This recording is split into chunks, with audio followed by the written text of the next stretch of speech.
Sveiki, šiandien svečiuose Rytis Ambrazevičius, Baltic Institute of Corporate Governance prezidentas. Sveiki, Ryti. Labadiena, Artūrai. Šnekėsim apie tokias, sakyčiau, gal nedažnas temas, tai yra valdybos. Pats institutas jau 16 metai, ar ne? Taip. Ir prasidėjo ta istorija nuo, atnešimo skandinaviškos patirties, ar ne? Nes ir kolega, kuris buvo pirmasis prezidentas šito instituto, Kas Mortensen? Jo, Kas Mortensen, taip, jisai Danas, nors ir tada ir dabar vis dar gyvena Lietuvoje. Taip. Kaip per tuos 16 metų, kokia ta istorija, kaip pačiam šitą atrodo, ką pavyko padaryti? Čia labai gerai prisimenu, kai buvo 10-metis, tai reiškia prieš 5 su trupučiu metų, ir mes aišku susirinkom visi atšvęsti tokią puikią progą. Ir aš stabėjau ant scenos ir, aišku, salėje mūsų nariai buvo. Ir aš sakau, gerbėmėjai, pakelkit ranką tie, kurie prieš 10 metų galvojo, kad Lietuvoje bendrovių valdysena, valdybų darbas bus tokiam lygi, kaip jis dabar yra šiandien. Nei viena ranka nepakilo. Nes tikrai tie, kas kūrė institutą, dėja aš nebuvau vienas iš įkūrėjų, tikrai negalvojo ir tie pirmieji metai buvo tikrai labai labai sunkus. Bet aš sakyčiau, kad kaip ir bet kur versle, bet kokioj veikloje viskas priklauso nuo žmogaus arba nuo žmonių. Reiškia, kiek jie yra pasišventę, kiek jie nori kažką pasiekti, aišku, pirmiausiai kokius tikslus turi ir taip toliau. Ir tas nuolatinis, reiškia, tas atkaklumas žmonių, kurie yra ir buvo ir yra institute ir atnešė tos tikrai labai puikius rezultatus. Ryti, bet matyt daug kas paklaustų, o kam to reikėjo? Kokią naudą davėt Lietuvos verslui, būtent rengdami valdybos narius? Pirmiausiai turbūt reikia žiūrėti, taip, tai yra bene dažniausiai užduodamas klausimas, bet pirmiausia reikia žiūrėti, tarkim, į mūsų viešąjį sektorių, kuris bene geriausiai matosi. Taip, visų akimis, taip, nes jeigu ten kažkas negerai, tai jau patikėkit, jau ir žiniasklaida pasiruoš ir jau tikrai, reiškia, iškomunikuos. Nes privatus sektorius, jeigu ten kažkokio įmonėje kažkas neskaidraus įvyko, tai čia tos įmonės vadovų, savininkų reikalai ir taip toliau. Bet viešasis sektorius yra, jisai toks padėtas ant lėkštutės visiems. Iš kitos pusės, kas yra viešojo sektoriaus savininkai, dažnai galvoja ten ministras, vyriausybė, ne. Yra kiekvienas Lietuvos pilietis, nes tai yra valstybės turtas, o valstybė esame mes visi. Ir dėl to institutas mūsų nuo pat pradžių kreipė pirmiausiai dėmesį į valstybinį sektorių. Dar kita priežastis buvo, kad tiek tuo metu, prieš 15 metų ir panašiai, tiek dabar valstybė kaip savininkė yra didžiausia verslo savininkė Lietuvoje. Tai yra dar nėra didesnės įmonių grupės, kaip įmonių grupė, kuri vadinasi Lietuvos vyriausybė. Kuri priklauso valstybei, ar ne? Taip, valstybei priklauso. Tai jeigu padaryti teigiamus valdysenos pokyčius šitoj įmonių grupiai kabutėse, tai mes padarysim turbūt didžiausią pokytį. Nes dabar, jeigu mes sakytumėm, savo užsiduotumėm, reiškia, užduotį, kad mes norim padaryti pokyčius kiekvienoje iš didžiausių privataus kapitalo įmonių, tai reikėtų su kiekvienais akcininkais eiti ir šnekėti, ir paskui su kitais, yra ne 2, ne 3, ne 5 tos įmonės. Bet kas įvyko toliau?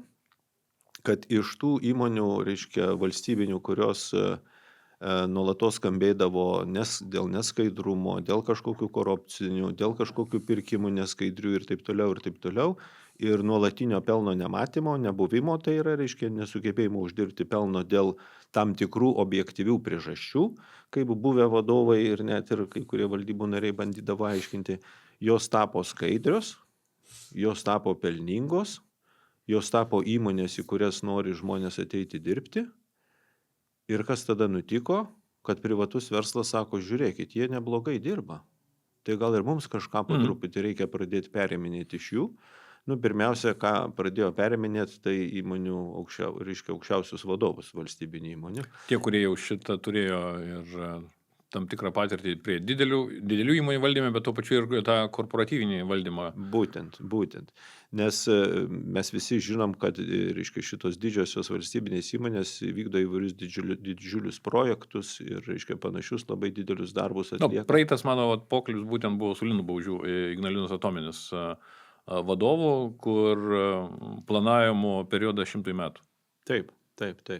Tai va tokių patirčių čia taip pat Lietuvoje, jeigu reikėtų, reiškia, vadovų ar kitų atveju valdybos narių, tai tokių žmonių su tokiom patirtim netiek jau daug mes čia galime rasti, jų ant pirštų galima skaičiuoti. Va, tai kai mes pasiekėm kažkokį tai laipsnį valdysenos ar apskritai verslo valdymo, į kurį jau visi pradėjo žiūrėti teigiamai, kad pasirodo galima kažką padaryti, tada buvo labai smagu, reiškia, visiems ir tada tas po truputį pradėjo transformuotis į savivaldybės. Bet Ryti, prisimenat prieš 2 politinės kadencijas, kai buvo profesionalų vyriausybė vadinamoji, tai jūs buvot žiniasklaidai išvadinti vos ne masonų ložę, kuri kažkokiu būdu į valstybinės įmonės pradėjo stumti institutą baigusius būtent valdybos narius. Taip, tai čia turbūt yra, kadangi mus kartais net pavadina, reiškia, profesionalių valdybos narių kalvę.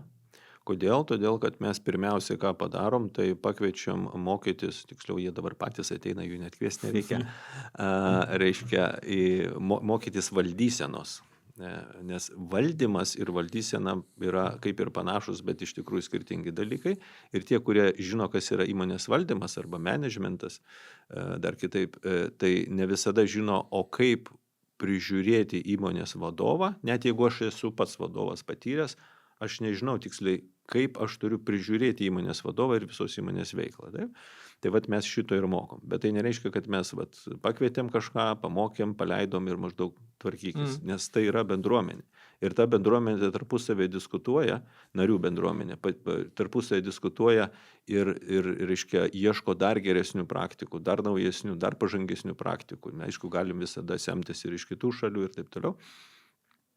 Ir tada gaunasi, kad kai šitie žmonės vis tik sako, žinot, aš jau daug verslui, privačiam, tarkim, verslui, ar ten užsienio kapitalo verslui, daug metų atidaviau, daug patirties sukaupiau, bet aš noriu dabar kažkam Lietuvai atiduoti kažkokią tai dalelę savo sukauptos patirties ir žinių ir tada eina dirbti į valstybinį sektorių. Taip? Bet Ryti, šito vietoje vis tiek yra akivaizdžiai matosi kartais, ar ne, kai valdybos patenka į valstybės valdomų įmonių valdybas patenka žmonės, kurie nėra turėjo sąlyčių taškų su viešuoju sektorium. Taip. Būna toks prisitaikymo periodas, supratimas, kad viešasis sektorius visgi veikia su savo kitais principais, ar ne? Ir tokio spaudimo, sakykime, iš akcininkų arba atskirų, net ne iš tiesioginių akcininkų, nes ten įmonės pavaldžios vienai ar kitai ministerijai tiesiog, ar ne? Ministerijos yra kaip deleguotos akcininko. Ir tada ateina iš politikų, iš Seimo narių, iš visur kitur, ko tu versle visiškai neturėsi. Ir daug situacijų atsitinka, kai staiga yra politinis spaudimas valdybai, priimti vieną ar kitą sprendimą. Būtent apie šitos dalykus per mūsų mokymus ir apskritai su mūsų nariais, reiškia, kurie baigia mokymus tampa mūsų nariais, mes ir kalbam, kad taip, privačiam versle mes darom verslą ir dažniausiai tuo ir pabaigiam. Bet kai ateini į valstybinį sektorių, tai ten prasideda, reiškia, interesų dalininkų reiškiniai, reiškia, kaip ir paminėjot, reiškia, ir ministrai, ir ministerija, ir kažkas iš vyriausybės, kažkas iš Seimo narių, kuris atrodo gali būti ir žiniasklaidos, ir tų interesų dalininkų gali būti daugybė, bendruomenės gali, reiškia, irgi kažkokį savo žodį pasakyti ir ne tik kartais žodį, o ir kumščių trenkti ir panašiai ir panašiai. Ir jau tada tu turi praplėsti savo supratimą, kas yra verslo valdymas, lyginant su privačiu verslu, aš turiu menį. Bet ir jau privatus verslas, kalbant apie interesų dalininkų, reiškia įtaką verslui, potencialią įtaką, potencialias rizikas verslui, jau mes irgi pradedam suprasti, kad tai yra rizikos ir su tuo reikia tvarkytis, tą reikia žinoti, reiškia tos santykius valdyti, rizikas valdyti ir panašiai. Tai čia yra toks pereinamasis, sakykime, laikotarpis, bet mes iš instituto pusės mes tikrai stengiamės išaiškinti, kad tai, ką jūs darėt, viskas yra gerai. Viską tai reikės toliau daryti, bet papildomai dar reikės daug kitų dalykų, o visa tai ir apima tą vadinamą valdyseną bendrovių, gerąją bendrovių valdyseną. Ir čia šitoje vietoje yra tam tikri, kaip sakyti, ne tik tai patirtis, bet ir supratimas, ar ne, kaip vyksta politikos formavimas, kaip dirba viešosios nuomonės formavimas, nes be šito supratimo atėjęs į valdybą staiga gali iš verslo pusės, iš logikos gali būti viskas kaip ir ok, bet jeigu tiesiog kaip sakyti, nepastebi tam tikrų dalykų kitų, kurie būtent viešajam sektoriui veikia, staiga gali priimti visiškai sprendimus, kurie gali turėti labai net ir negatyvų. Čia yra labai teisingai, bet jeigu mes, tarkim, norim kurti įmonę, apie privatų verslą pavyzdį paimkim, mes esam labai sėkmingi verslininkai čia privatus, sakykime, Lietuvoje ir sakom, reikia plėstis, tarkim, į Lenkiją. O mes tikrai galvojam, kad Lenkijoje lygiai taip pat verslas daromas, kad ir privatus. Aš labai daug istorijų žinau. Lygiai tas pats su Latvija. O tenka konsultuoti kompanijos, kurios dirba Lenkijoje, iš tikrųjų. Ir yra visai kitaip. Čia mes tik apie privatų verslą kalbam. Tai čia yra kažkaip analogiškai, kad tu ateini į kitokį truputį verslą, ne tik kad industrija kitokia, bet į aplinką verslo kitokią ir tu turi ją pirmiausiai suprasti ir tada žinoti, ką tu turi daryti. Bet čia galbūt yra labiau šitą...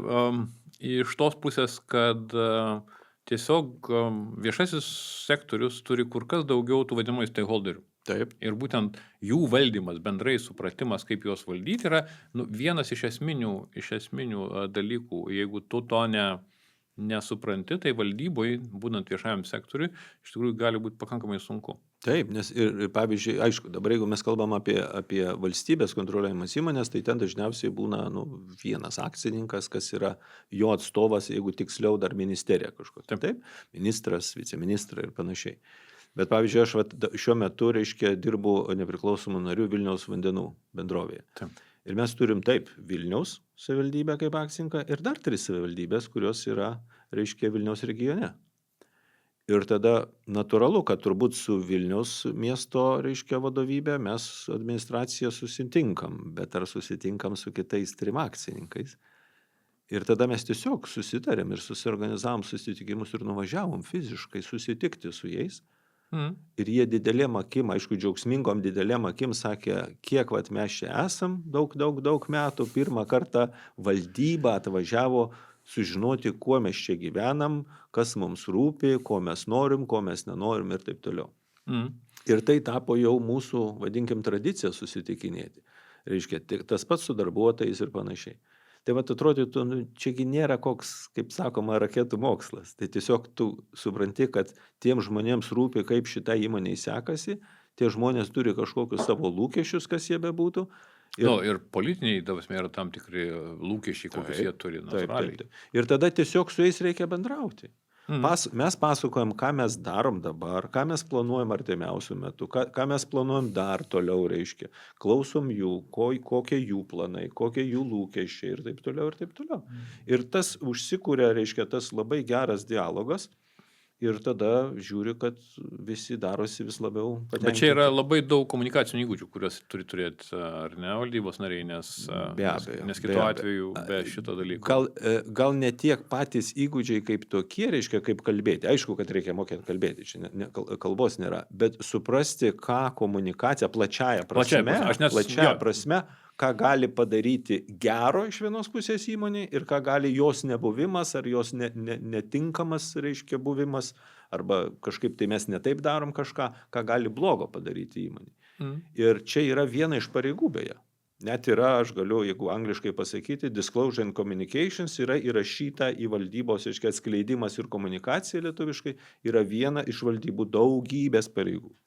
Ir mes privalom šito rūpintis, kad viskas būtų aukščiausiam lygiai. Ir tada visi bus daug labiau patenkinti. Nes iš tokių, kaip sakyt, matyt, labiausiai prisimenamų atvejų, kai buvo didžiulis konfliktas tarp valdybos ir tarp akcininko, tai buvo Lietuvos geležinkelių atveju. Prisimenat, baltarusiškos trąšos ir visi kiti dalykai, ar ne? Aišku, daugelis, kas mus klausys, žiūrės, matyt, jau net ir spėjo užmiršti tą temą. Bet kaip pačiam atrodo, kur šaknis buvo to konflikto, kur iš principo buvo paaukotas generalinis direktorius įmonės? Mano asmeninė nuomonė yra tokia, čia ne instituto nuomonė pabrėžiu, asmeninė nuomonė yra tokia, kaip valdysenos profesionalo, kad ir yra ir visada bus, kad kiekvienas, reiškia, turi daryti savo darbą. Reiškia, kas turėtų rūpintis, reiškia, taisyklėmis, kurios susijusios su sankcijomis Baltarusijai, Rusijai ir panašiai. Tikrai ne įmonė, o kažkas vyriausybėje, taip? Ir valdyba irgi yra strateginis valdymo organas, taip? Vadovas ir paskui jo komanda yra operatyviniai, reiškia, vadovai, kurie turi rūpintis kasdieninė įmonės veikla. Mano žiniomis, gal aš ne viską žinau turbūt 100%, bet pakankamai gerai žinau šitą atvejį, tai vadovybė padarė viską ir daugiau. Tiek darbų prasme, tiek komunikacijos prasme. Kažkuriam lygyje iš mano minėtų kažkas buvo nepadaryta ir dėl to nuolatos, vadinkim, sproginėjo burbulai, taip? Ir tada reikėjo ką padaryti? Užgesinti tą didžiulį laužą, tą ugnį. Ir buvo kažkodėl priimtas sprendimas, kad reikėtų paaukoti vadovą, nors buvo aiškiai pasakyta viešoje erdvėje, kad mes jį atleidžiam, nors jisai nieko blogo nepadarė. Kad ir kaip beskambėtų keistai. Taip, tai mano manimu taip neturėtų būti dėja. Dabar mes turim visai šviežią, reiškia, atvejį pas mus Latvijos kaimynus su Air Baltic. Kai naujai paskirtas ministras, kuris kuruoja Air Baltic, pasakė, kad aš nebenoriu matyti tos stebėtojų tarybos, tada paskyrė naują stebėtojų tarybą, tada parašė laišką stebėtojų tarybai, kad mums nepatinka įmonės vadovas, apsvarstykit, ar verta jį atleisti ar ne. Ir aišku, nuėjai paskirtą stebėtojų tarybą, jį atleido. Ryti, mūsų kaimynai Lenkai, po kiekvienų politinių rinkimų keičiasi visų didžiųjų valstybės valdomų įmonių vadovai. Nėra politinio ciklo, kad šitas dalykas neįvyktų. Gana neblogai galiu, Lenkiją žinau ir iš valdysenos pusės, nes yra panašus institutas į mūsų ir aš bendrauju su savo kolegomis tenai, tai jie dar neturi tos brandos, reiškia, kaip viskas vyksta. Ir čia yra daugelio centrinės ir rytų Europos šalių bėda, jeigu taip galima pasakyti, kad nėra nei brandos, nei nusistovėjusių taisyklių ir supratimo, kad tų taisyklių reikia laikytis. Tuo tarpu Lietuvoje yra, reiškia, jau tos taisyklės, reiškia, kaip yra formuojamos valdybos, kaip jos atleidžiamos, kaip jos paskiriamos ir taip toliau. Plus dar pas mus Lietuvoje valstybiniam sektoriui ir savivaldybėse jau yra taisyklė, čia jau griežta taisyklė, kad ne mažiau pusės turi būti nepriklausomų narių. Tai nepriklausomus narius gali atleisti, bet gali būti sudėtinga. Čia dėl to prieš tą porą kadencijų ir buvo kilusi ta Karbauskio, sakykime, isterija dėl tų nepriklausomų narių valstybės valdomose valdybose. Taip. Sakė, kodėl jie ten turėtų būti? Taip, todėl, kad jie nedaro visko, ką kažkoks tai politikas ar kažkuris kitas, reiškia, sprendimų priėmėjas, esantis kažkur ten aukščiau, tarkim, norėtų, kad būtų padaryta. Aš labai gerai prisimenu, kaip dirbau Klaipėdos naftoje ir vadovavau valdybai ir pavyzdžiui, būdavo taip, kad paskambindavo kažkas iš politikų ir sakydavo, mano rinkiminėje apygardoje dabar bus ten kažkokia šventė kaimo ar kažkokia tai bendruomenės. Ir čia reiktų pafinansuoti, būtų įdomu, aišku. Ir reikia pafinansuoti. Ir mes gana greit pabaigėm šitas praktikas, reiškia, nes valdyba patvirtino naują paramos politiką, kuri atidarė visas duris ir visus langus skaidrumui. Ir buvo, jeigu jūs norite ir jeigu jūs atitinkate tuos kriterijus, kurie nustatyti ir patvirtinti, tai jūs prašom aplikuokite ir aišku, paskui turėsite atsiskaityti, kur tos pinigus išleidot ir taip toliau. Mhm. Ir po vieno tokio skambučio pasakė, jūs turite tą politiką dabar jau. Nu čia valdyba. Nu tai gerai, tai aš rasiu tokią įmonę, kuri neturi tos politikos. Ką tai reiškia? Kad valdysenos stiprinimas užkerta kelią įvairiems tokiems būdams pasipelnyti tiesiogiai arba Iš kitos netiesiogiai. pusės tai nuima galvos skausmą įmonės vadovui, Būtent. nes jam tada nereikia būti tuo blogiečiu, kuris nedavė kažkokiam renginiui, sakykime, politiniam renginiui pinigų. Arba net ir nepolitiniam kartais renginiui, nesvarbu kam, bet jis tada jau jam atrištos rankos, nes ne jisai sprendžia, nes yra labai aiškios taisyklės. Tai vat geroji valdysena būtent yra labai apie aiškias ir skaidrias taisyklės, kaip įmonė valdom. Ir čia ne tik tai pačiai įmoniai kaip organizacijai, bet visiems aplinkui esantiems, tiems visiems interesų dalininkams, kas jie bebūtų, reiškia, Nes mes visi esam patys akcininkai. Taip, kaip šita įmonė veikia, kaip šita įmonės veikla organizuota ir taip toliau, ir taip toliau. Tai kuo aš geriau suprantu, kaip ta įmonė veikia, tuo aš ją labiau tikiu. Ir gal, pavyzdžiui, gal aš norėsiu kada nors dirbti, tai aš šitą įmonę, kurią pasitikiu, aš labiau joje norėsiu dirbti, negu ta, kurioje skaidrumo to labai nėra. Ir va čia dar vienas aiškus skirtumas tarp privataus verslo ir valstybinio. Nes net ir privačiam versle, pavyzdžiui, man teko kalbėti su vienu iš didžiųjų akcininkų listinguotos įmonės, kai paklausiau, aš kažkaip nerandu jūsų tinklapyje jūsų strateginių tikslų. Nes kur jūsų įmonė, tarkim, bus už 5 metų ar panašiai. Ir atsakymas buvo, ne, mes nerodysim šitų dalykų, mes juos turim, bet nerodysim, todėl kad konkurentai juos paims ir, reiškia, pasinaudos. Bet jie listinguoti, tai reiškia, dalis akcininkų to net nežino.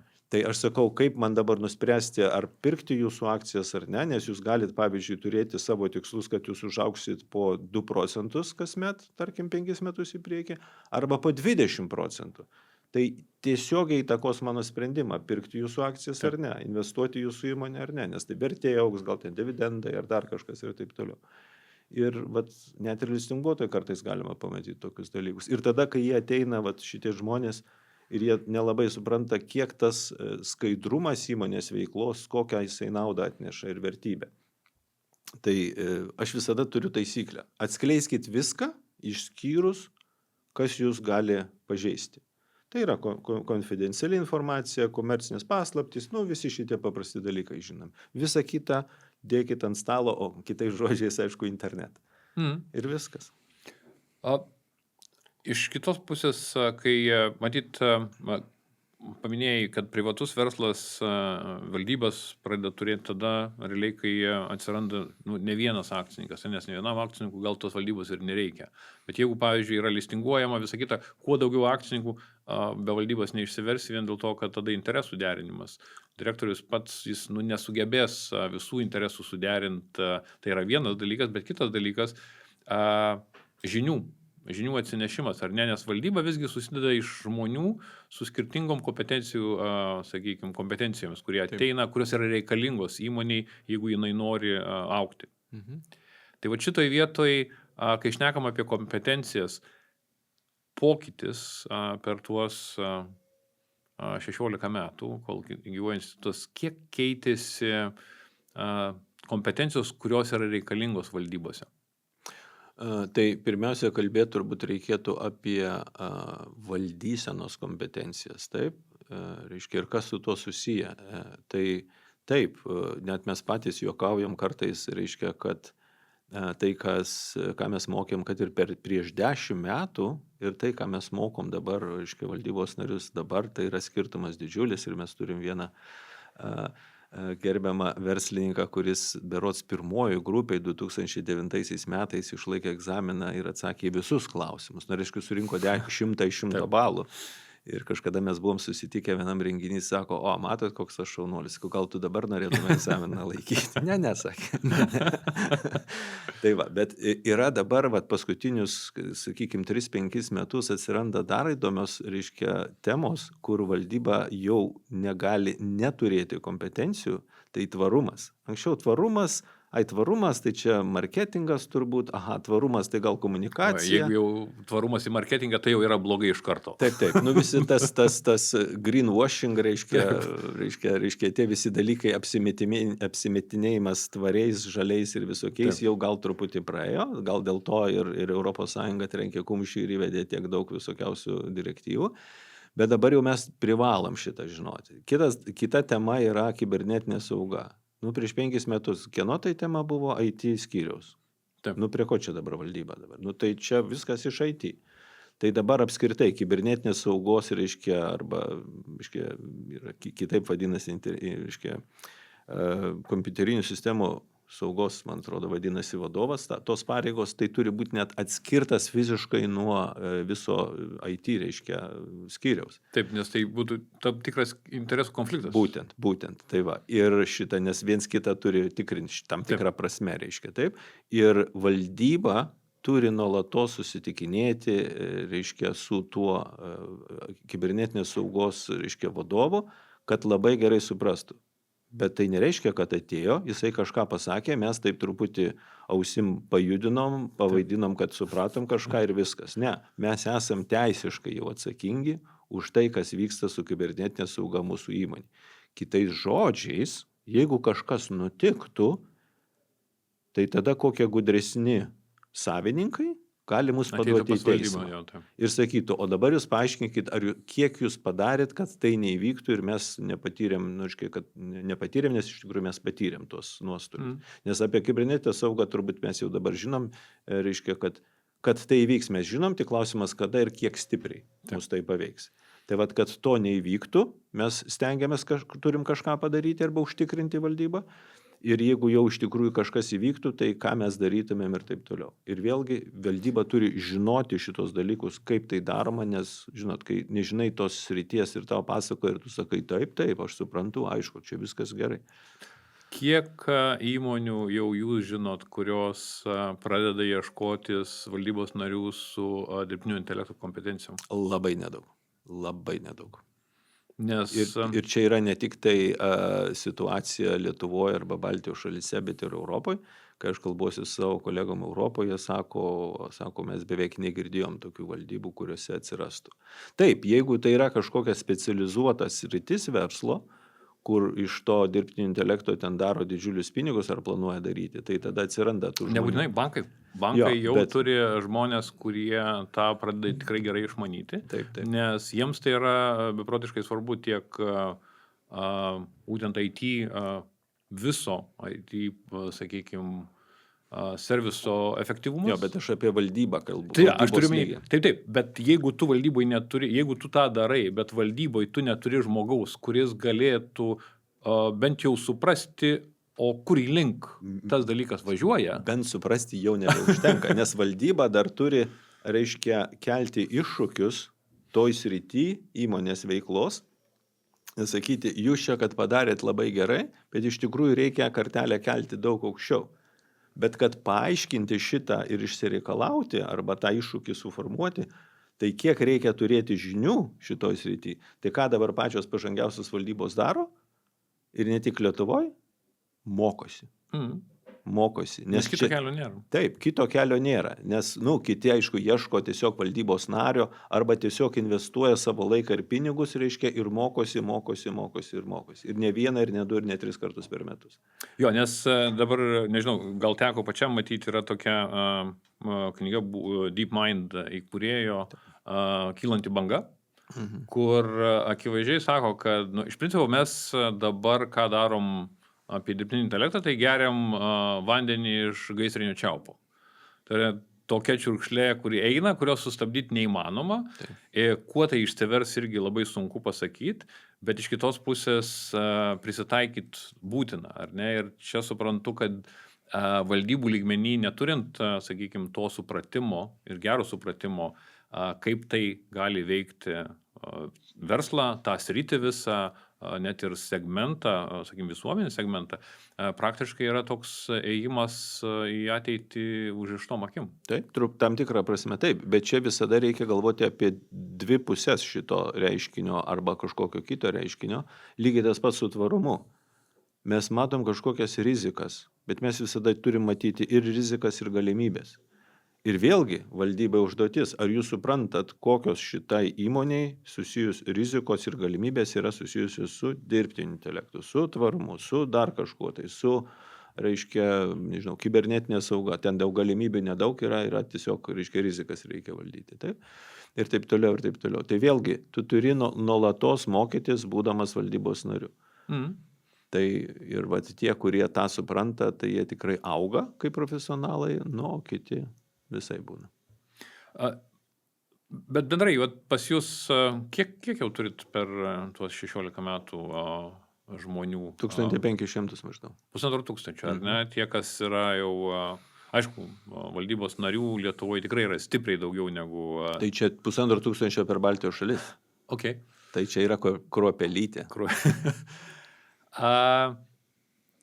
Kokių, iš principo, jeigu ateina ar ne žmogui, arba žmonės galvoja, gal reikėtų eiti pasimokyti visą kitą, ko geram valdybos narių reikia? Kas būtų tie, sakykime, 5, 7 ar ne punktai, kurie... Tenka sutikti žmonių, sako, man tai reikia to sertifikato ir aš jau tada žalia šviesai visas valdybas, jau čia stovės eilė prie manęs, reiškia. Tai aš sako, pala. Tai valdyba ką daro, jeigu labai paprastai žodžiais kalbant, prižiūri vadovo ir visos įmonės veiklą. Tai kad aš žinočiau, ar vadovas dirba teisingai, gerai, efektyviai, kvalifikuotai, pakankamai ir taip toliau, aš labai gerai turiu žinoti, ką reiškia vadovo darbas. Ne mažesnėje įmonėje, negu aš esu čia dabar valdyboje, taip? Tai lygiai taip pat, kaip aš galiu prisipažinti, kad aš labai mėgstu skaniai pavalgyti. Bet aš niekada neprižiūrėsiu šefo virtuvėje, kuris gamina tą maistą, nes aš nežinau, kaip jis taip pagamina ir aš niekada negaminu maisto, arba labai retai. Tai čia yra vienas, kad tu turi labai gerai žinoti, kas yra vadovo darbas. Taip, čia yra logiška. Toliau dar labai geras dalykas reiškia, kad valdybos narys žinotų kuo daugiau industrijų, kuo daugiau sričių, kad jo, reiškia, tavo perspektyva būtų kuo platesnė. Paimkim, žmogus, kuris dirbo per savo, 30 metų vadovavimo laikotarpį yra 5, 6, 7 įmonėse pradirbęs, tarkim, o kitas pradirbo 1. Tai jis ir mato tiek, o tas mato tiek, daug plačiau, taip? Toliau tos pačios valdysenos žinios mano, reiškia pasakytos, nes ką mes matom, kai ateina vadovai, tikrai geri vadovai, puikus vadovai į valdybą, tai ką jie daro, nežinodami valdysenos, dirba vadovais. Taip, jie bando dirbti už vadovo. Jo, ir tada tos įmonės vadovas krapšto savo pakaušį ir sako, o tai tada aš veikiu čia ką, nes jie už mane tą dirba, reiškia, taip. Tai čia toks pusiau juokas, bet dėja, bet tuo mikrovadyba yra tikrai nesvetima ir mūsų, reiškia, valdybose. Ir kas tada gaunasi, kad jie, reiškia, daug laiko sugaišta mikrovadybai, o valdysenai, reiškia, ir tam tikram darbui jie to nepadaro. Dar vienas dalykas, kad žmonės ne visada gerai įsivaizduoja, kiek laiko, realaus laiko reikės skirti konkrečios įmonės valdybos darbui. Kartais ten kokie komitetai. Kaip gerai sako, tai turėsiu vieną susitikimą per mėnesį. Jo, ir tas susitikimas truks pusę dienos, reiškia, bet tiek aš ir turėsiu sugaišti laiko. Tai palauk, tai yra net tokia nerašyta taisyklė, kad jeigu posėdis trunka visą dieną, tarkim, nuo 8 iki 5, tai man pasiruošti tam posėdžiui minimum 2 kartus tiek reikia. Taip? Plus, reiškia, visi posėdžiai suskaičiuokim per metus, tada yra strateginė sesija kaip minimum 1, kartais jau dabar kai kurios įmonės net tokias į 2 dalis dalina, tai jau 2 dar papildomi susitikimai, tada pažangios valdybos privalo daryti, o viešam sektoriui tai yra apskritai vyriausybės nutarimas yra, kad savo veiklos įsivertinimą daro. Nes jūs esat komanda kaip valdyba, tai jeigu, pavyzdžiui, mes mėgstam visi krepšinį ir visi krepšinio ekspertai, įsivaizduokit, kad ateina krepšinio komanda į aikštelę, išbėga, pažaidžia ir eina namo. Tada už ten savaitės ar panašiai vėl išbėga į aikštelę, pažaidžia ir eina namo. Ir taip visus metus daro, reiškia, kas savaitę ir kada ten tos varžybos vyksta. jie bus labai sėkmingi, turbūt laimės kokį nors čempionatą. Tai dauguma valdybų būtent taip dirba. Tai mes sakom, kad jūs turit, reiškia, ieškoti galimybių nuolat tobulinti savo kaip komandos darbą. Ir jūs tik tada kursit didesnę vertę įmoniai pačiai, reiškia, ir akcininkams ir visiems kitiems interesų dalininkams. Tai vat šitiems dalykams reikia daug laiko. Dabar jau yra pasaulinis, reiškia, toks vertinimas, kad 33-34 dienas per metus. Ryti, ir matyt, kartais daug žmonių net nežino, kurie ruošiasi valdybas, daug kas, sakykime, nustemba tą išgirdę. Valdybos nariai už savo sprendimus atsako asmeniniu turtu. Kolegialiai ir asmeniškai. Taip. Tai reiškia, jeigu, pavyzdžiui, mes dirbam valdyboje ir dėl kažkokių tai priežasčių tas mūsų sprendimas, kuris buvo padarytas mūsų pačių prieš 3 metus, paaiškėjo, kad jisai atnešė didžiulius nuostolius ir įmonė, ir aišku, saviems natūralu, kad akcininkams, tai aš būdamas akcininku, sakyčiau, ateičiau, sakau, gerbėmieji, aš jums moku pinigus, pasamdęs jūs kaip superprofesionalus, paaiškinkit, kas čia nutiko. Taip. Nes lygtai aš galvojau, kad jūs apsaugosit įmonės vertę ir apskritai pačią įmonę, tai jūs papasakokit, kas nutiko. Ir tada jūs turėsit man paaiškinti. O aš tada kitą klausimą užduosiu, ką jūs padarėte, kad tai nenutiktų. Taip. Ir jūs tada turėsit paaiškinti. Gal net ne prie stalo, gal prie kito teismo stalo. Ir va šitoj vietoj, grįžtant prie mūsų to aspekto dirbtinio intelekto poveikio verslams, ar ne? Nes akivaizdu, kad kai kurios industrijos transformuosis nekintamai su dirbtiniu intelektu, be šitų įžvalgų valdyboje, ar ne, galima padaryti sprendimų arba nepadaryti sprendimų, kurie tas įmonės gali iš tikrųjų nuvesti visiškai ne tuo keliu, kuriuo turėtų eiti. Ja, yra toksai labai gražus, man patinkantis lietuviškas moteriškas vardas – Asta. Taip? Ir mes mokom analizės, S – strategija, taktika, ir action, tai jau veiksmas, taip? Ir kur valdybos mažiausiai dėmesio kreipia į pirmąją raidę A – analizę. Nes kas yra, kad kuo neaiškesnė mūsų ateitis yra, net ir metus į priekį, aš nekalbu, kad 10 metų į priekį, tai tuo mes turim daugiau skirti laiko, resursų ir panašiai, kad suprasti, kas vyksta, kas gali vykti, kokie scenarijai gali vykti ir visą mes turim tą, kaip sakyt, dirbti su tuo informacija ir suprasti. Ir tik tada mes galėsim, maksimaliai teisingus sprendimus priimti. Jeigu mes atėjom ir sakėm, o dabar mes eisim ten ir viskas bus gerai. Mes net į mišką taip neinam, grybaudami. Mes galvojam, kur eiti. Tai versle ir kuo daugiau tų neapibrėžtumų, o jų tikrai nemažės, jau užmirškim, kad jų mažės, tai mes tikrai turim daryti tas analizės, reiškia. Ir kviestis net ir kažkokius ekspertus, nesvarbu, tai visada atsipirks. Į pabaigą norėčiau dar paliesti kitą dalyką. Nevyriausybinės organizacijos lygiai taip pat pradeda tuo keliu, pradeda steigti savo valdybas, kartais tokiais įdomiais principais, kartais iš tikrųjų pagal gerąją valdyseną jau, nes ten bet koks nevyriausybininkas, bet kokia organizacija puikiai žino, pagrindinis turtas yra reputacija, ar ne? Taip. Tai šitoj vietoj pačio požiūris į nevyriausybinių organizacijų valdybas, kas ten yra skirtingai ir kas yra svarbiau negu, pavyzdžiui, versle? Ne, tai pirmiausia, tai reiškia, jos nedaro verslo, jos nesiekia pelno, mes visą tai žinom ir taip toliau, ir jos dažniausiai yra mažesnės. Gal būna ir nemažų, bet didžioji dauguma, sakykime, jos nėra labai didelės. Tai, žinot, jeigu mes lyginam nevyriausybinę organizaciją ir įmonę, tai jeigu mes paimsim vidutinio dydžio nevyriausybinę organizaciją, jinai bus kaip smulkutė įmonė. Taip. Tai užkrauti ant tokios mažos organizacijos tokį visą, reiškia, tą valdysenos, reiškia, sistemą, tai ten turbūt nelabai bus kam visą tą pavežti. Tai reikia irgi suprasti, kad, tarkim, ten įmonė, kurios yra, ar organizacija, kurios ten darbuotojų yra 5 ar 10 ar 15 ar 20, ir mūsų garsioji Ignitis grupė, kurioje kiek ten tūkstančių yra darbuotojų, Nu tai ir valdysenos lygis turi būti atitinkamas. Tai vat, kaip sako, vienas dydis netinka bet kuriam, reiškia, one size does not fit all.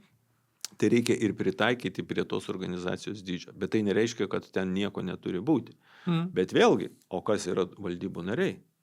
O jie žino, kaip tai daryti ir kiek reikia. Nes yra taisyklė labai paprasta, kad kiekviena valdyba, kiekvienoj įmonė arba organizacijoj duotų tos organizacijos gyvavimo laikotarpiu, turi žinoti, kokio lygio valdysena turi būti, kas joje jau turi būti, kas dar gali dar nebūti ir taip toliau. Ir paskui, kai ta organizacija auga, natūralu reikia ir, kaip ir versle ar bet kur kitur. Tai nes nevyriausybininkai visiškai neseniai jau privalomas yra finansinė atskaitomybė, anksčiau to nebuvo.